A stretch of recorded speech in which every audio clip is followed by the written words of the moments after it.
یہ جو بدکاری کرتے ہیں ان کو خدا کبھی دل کا سکون چین راحت نہیں دیتے، وہ ہمیشہ پریشان رہتے، ہمیشہ دکھی رہتے ہیں۔ جا کے پوچھ لو، اگر یقین نہیں ہے پوچھ لو، جنہوں نے زندگی بدکاریوں میں گزاری آج بھی ان کا دل غم سے، پریشانیوں سے، دکھوں سے بھرا ہوا ہے۔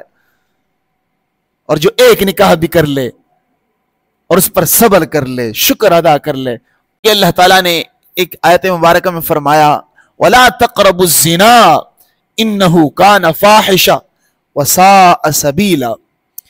اے میرے بندو، زنا کے قریب بھی مت جاؤ۔ زنا کرنا، بدکاری کرنا تو دور کی بات ہے، اس کام کے قریب بھی مت جاؤ جو کام آپ کو زنا اور بدکاری کی طرف لے کر جائے۔ ان مجالس سے دور رہو جو آپ میں بدکاری کا جذبہ پیدا کرے۔ اس گفتگو کو مت سنو، ان لوگوں کے ساتھ مت بیٹھو، ان مناظر کو مت دیکھو جو آپ کے جذبات کو ابھارے اور آپ کو بدکاری کی طرف لے کر جائے۔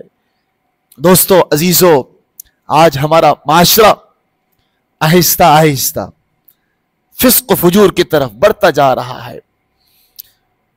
قرآن کہتا ہے انہو کان فاحشا، ارے اللہ کے بندو، یہ بدکاری، یہ زنا، یہ تو بے حیائی ہے۔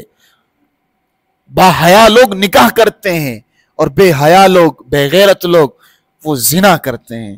قرآن آگے کہتا ہے وَسَاءَ سَبِيلًا، یہ بدکاری کا راستہ بدترین راستہ ہے۔ دنیا میں اس کی کوئی منزل نہیں ہے، اور آخرت میں اس کی منزل اگر کوئی ہے تو جہنم کے سوا کوئی منزل نہیں ہے۔